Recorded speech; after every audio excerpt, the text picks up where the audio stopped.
Abu Hurairah radhiyallahu anhu meriwayatkan bahawa Rasulullah sallallahu alaihi wasallam bersabda, barang siapa berdiri sembahyang dan beribadah pada malam Lailatul Qadar, yakni malam kemuliaan, dengan keimanan dan dengan harapan yang ikhlas, yakni suci, bagi mendapatkan ganjaran pahala, dosa-dosanya yang lepas akan diampunkan. Ulasan di dalam hadis yang di atas berdiri di sini dirujukkan kepada solat, yakni sembahyang, dan juga lain-lain bentuk ibadah seperti zikir, tilawatul Quran dan sebagainya. Ayat dengan harapan yang ikhlas bagi mendapatkan ganjaran menurut Khutabi, maksudnya ialah seorang itu hendaklah mempunyai keimanan yang penuh mengenai janji bahawa amalan itu akan diganjari, dan dengan demikian berdiri di hadapan Allah dengan penuh kerendahan dan keikhlasan.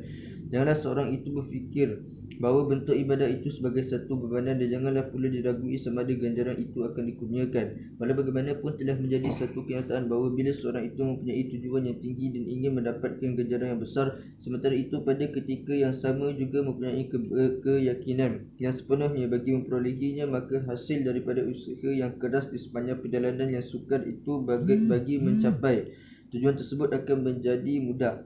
Dan di antara sebab-sebabnya mengapa mereka yang telah ditinggikan rohaninya di sisi Allah mendapatinya mudah untuk beribadah hampir-hampir untuk seluruh masanya.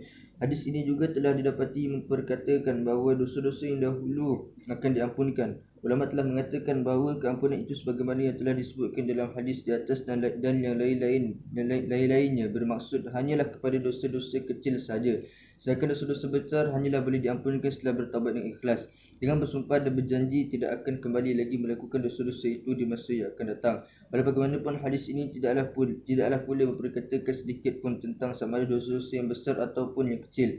Ia cuma menyatakan bahawa dosa-dosa akan diampunkan. Dengan ini bolehlah dipersoalkan mengapa Rasulullah SAW bermaksudkan kepada dosa-dosa kecil, dan mengapa pula baginda meninggalkan kita dengan anggapan yang salah dengan hanya mengatakan dosa-dosa.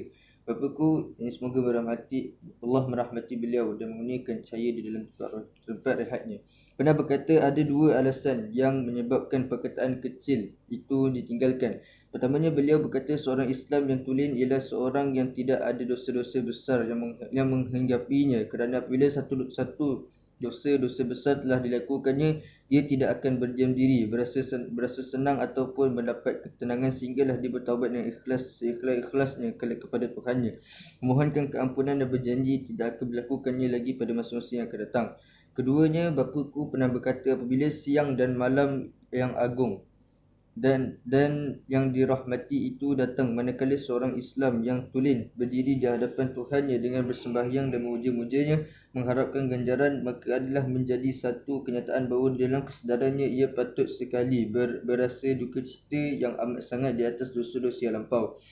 Kedukaan di atas dosa-dosa dan keazaman tidak akan kembali semula kepada amalan-amalan buruk tersebut adalah menjadi syarat yang terpenting sekali untuk bertaubat.